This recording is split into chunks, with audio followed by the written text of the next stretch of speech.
So the question says to write a program that accepts marks in 5 subjects and outputs the average marks. First of all, we need to see what we need to actually write.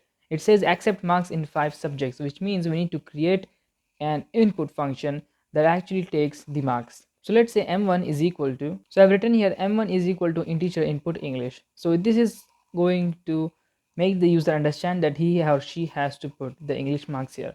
So simply I'm going to copy this whole part and paste it 4 more times. Once I have done pasting, I just need to change these variables. Also, don't forget to change the subject name. Alright, so English, maths, computers, physics, and chemistry. Next, I have to create a variable, let's say a, and then it's going to be equal to the average marks which we actually need in the output. So if you guys don't know how to find the average marks, then you need to add up all these variables and divide them by 5, just like this. But remember that you need to put all these numerator values in the bracket so that these whole would be summed up and then their sum would be divided by 5. Next we need to print them out like this, and then after this apostrophe I'm going to type comma a. Remember to put this comma. Time to run the program. Let's start by putting all of them as 100.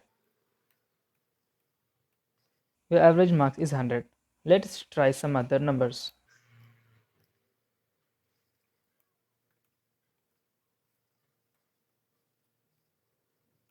Your average marks is 65.2. You need to know what is the formula actually. So the formula would be simply add up all those marks of the subject and divide them by the total number of subjects.